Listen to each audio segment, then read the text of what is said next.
Hello guys! For today's video, tuturuan ko kayo on how to draw triangles with given side and angle measures. Okay? Let's start. So, draw a triangle following the given measures. So, number 1, binigyan tayo ng given na xz is equals to 10 cm, xy is equals to 12 cm, and angle zxy is equals to 75. So, itong first two given natin, so, xz and xy, ang tinutukoy dyan is yung segment natin ng triangle. And also, makikita nyo naman sa given na centimeter yung kanyang unit. So, by that, alam na natin na side siya ng triangle. So, paano nga ba tayong magdodraw ng triangle given yung side and yung isang angle natin? Anong uunahin natin? Unahin ba natin yung side or uunahin natin yung angle? Okay? Lagi nating tatandaan, on drawing a triangle given the side and one angle, ang uunahin natin palagi is yung angle natin. Okay, which is ito. Yan, uunahin natin yan. Pero ngayon, paano ba natin i-drawing yung angle na yan? Yung angle ZXY equals 75. Okay, first, magkakaroon tayo ng point. Okay, so meron tayo dito, andito yung point Z natin. Andito yung point X. And andito yung point Y. Na mas lakihan natin, no? Para mas maintindihan nyo or hindi kayo malito. Okay, dito yung point Z natin. And dito yung point X. And dito yung point Y. Okay, ang sabi, angle ZXY. So, paano ba yun? So, ibig sabihin, from point Z, pupunta tayo ng point X. Okay? Then, from point X, pupunta tayo ng point Y. Ayan. Pwede ba yung from Z, pupunta tayo ng Y, pupunta tayo ng X? Same lang ba yun? Siyempre, hindi. Magkaiba sila. Okay? Dahil lang tinutukoy sa angle na to, tatandaan nyo kung meron kayong given na angle ZXY, etong X na nasa gitna or laging yung central point natin, central vertex ng triangle natin, yan yung merong measure na ini-indicate, which is dito sa given natin, 75. So, hindi natin pwedeng baliktarin na ZYX dahil yung angle Y, hindi naman yun yung tinutukoy yung sa given natin. Ang tinutukoy sa given natin is yung X. Okay? Mahalagang tandaan nyo yun dahil hindi sila pwedeng pagpalipalitin. Pag sinabing ZXY, ZXY siya. Hindi pwedeng maging ZYX pag din-drawing nyo. Okay? Maliwanag ba yan? Okay. So, yung 75 na tinutukoy sa angle natin, which is yung X, ito yun. Ito yung angle na yun, which is, ang sabi, this is 75. Okay? Ngayon, titingnan nyo, hindi pa siya triangle. Angle pa lang siya. Kasi hindi pa siya enclosed dahil ang triangle, di ba, three-sided siya. So ngayon, para maging triangle siya, i-connect natin yung Z, point Z, sa point Y.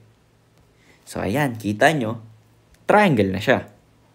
Okay, ngayon, nabuo na natin yung triangle natin. Nabuo na rin natin tong angle natin. Meron tayong angle which is yung 75 sinasabi. Ngayon, ilalapat naman natin yung binigay na side ng triangle natin. So, first, we have XZ which is ito. Ito yung XZ natin. Ayun, from X to Z. Ito yung line na yun. Yan yung line na yun. Ang sabi, 10 cm daw siya. Okay, so lagay natin 10 cm. Ayan, meron na tayong 10 cm dyan, which is yung XZ natin. And finally, yung last side natin is side XY daw. So, ito yun. From here to here, yan yung XY natin. Sabi, 12 cm siya. So, lalagay lang natin dito, 12 cm. Ayan, nabuo na natin yung triangle natin. Nasatisfy natin yung lahat ng given. Yung given na XZ is 10 cm, yung XY natin is 12 cm, and yung angle ZXY natin is 75. Okay, maliwanag ba yun? Okay, dumako naman tayo sa ating second example. Given AB is equals to 7, BC is equals to 9. Okay, etong ating given, ito tsaka ito, dahil meron kang dalawang letter, ang ini-implicate niyan, ang tinutukoy niyan is segment siya ng triangle natin. Yan yung dalawang point na kapag pinag-connect mo, mabubuo mong segment. And ang tinutukoy, yung AB daw 7, yung BC natin is 9. Okay, ngayon meron din tayo yung angle ABC daw natin is equals to 130. Okay? So, nga pala guys, dito sa ating first example, eto, okay, yung binigay natin na angle ZXY na 75, nung din-drawing natin siya, estimate lang natin siya sa drawing natin dahil nung din-drawing ko siya dito, habang ina-explain sa inyo, is hindi naman ako gumamit ng protractor. Okay? In real life, pag pinagawa na kayo sa school ng mga math teacher nyo, mas accurate pa din kung gagamit kayo ng protractor dun sa angle natin para mas maging precise. Hindi pwedeng basta drawing lang kayo pag sa school na. Kailangan gagamit kayo ng protractor. Same goes dun sa ating mga side. Yung XZ tsaka XY. Okay? Estimate lang din yan, yung 10 cm and 12 cm. Pag din-drawing nyo na siya in real life or dun sa room nyo, kailangan gagamit naman kayo ng ruler. Kasi ruler, yun naman yung standard na ginagamit natin for measurement eh. Okay? Dapat eksakto siya, hindi pwedeng do-drawing mo lang basta nag-uwit ka, 10 cm na yun, lalagay mo. Hindi, mas mahalaga pa rin gumamit ka ng ruler. Okay? So ito yung pinapakita ko is just an explanation kung paano tayo bubuo ng triangle given the side and an angle. Okay? Kailangan gagamit pa rin kayo ng protractor and ruler to be precise or to be accurate dun sa inyong drawing ng triangle. Maliwanag ba yun? Okay, balik tayo sa second example natin.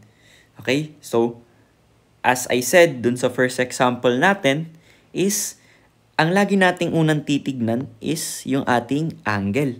Yan yung una nating i-establish bago yung ating mga sides. Okay, so ang sabi, angle ABC is equals to 130.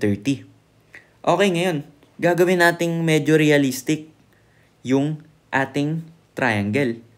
Okay? Kung hindi man tayo gumagamit ng protractor, rather, pero alam natin yung 130 degrees or 130 sa ating given is obtuse triangle siya. Kumbaga, nakabuka siya. Okay? Malaki yung buka niya. Okay?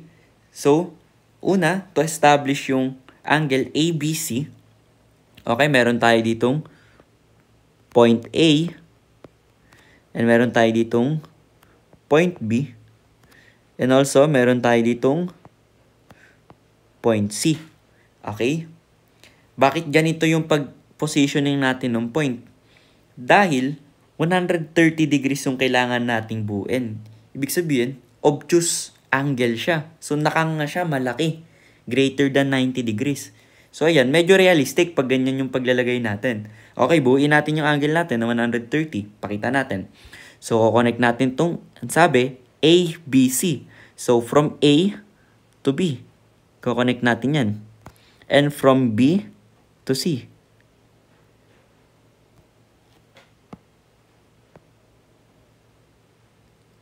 Ayan.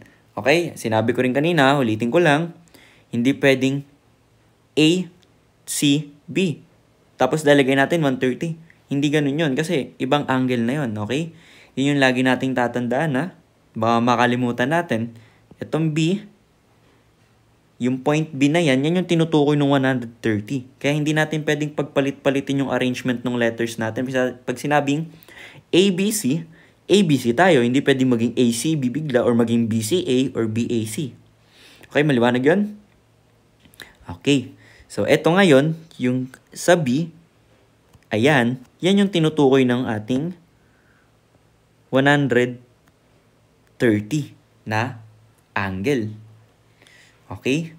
Ngayon, para makumpleto, yung 3 sides ng triangle natin para maging ganap na siya na triangle is ko-connect lang natin yung point A to point C. Ayan, so 3-sided na siya. Triangle na siya. Okay? So ngayon, eto naman.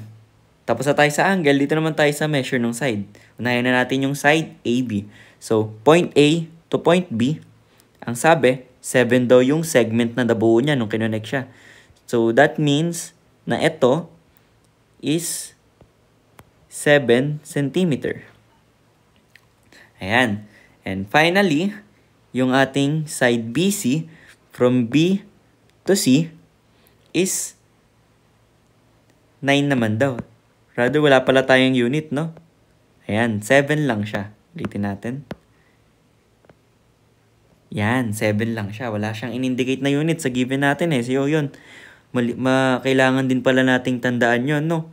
Kung ano lang yung nasa given natin, yun lang. Kung 7, 7 lang. Kung 9, 9 lang. Hindi tayo pwedeng magkaroon bigla ng centimeter, ng meter, ng inches dahil mamamali na tayo. Okay? Sa first example natin, kaya lang tayo naging 10 cm, 12 cm dahil given siya. So, for our second example, 7 lang yan. Okay, yun, maliwanag din yun. Kailangan, ino-note din natin yun, tatandaan din natin yun kasi baka doon naman tayo magkamali, no? So, finally, BC daw, from B to C, yung segment na nabuo, is 9. So, ito, yan, 9 siya. Okay, ulitin ko lang uli.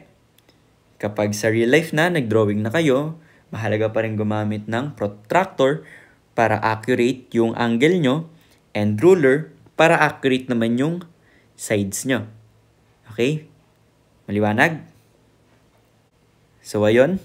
That's it for our video for today. I hope may natutunan kayo sa aking tinuro ngayon kung paano mag-drawing ng triangle given yung side niya and one angle ng triangle. Okay? So, mag-comment lang kayo sa video na ito kung merong part na nalilito kayo nang sa gayon ay masagot natin upang maliwanagan kayo. Okay? Yun lamang at maraming salamat sa panonood.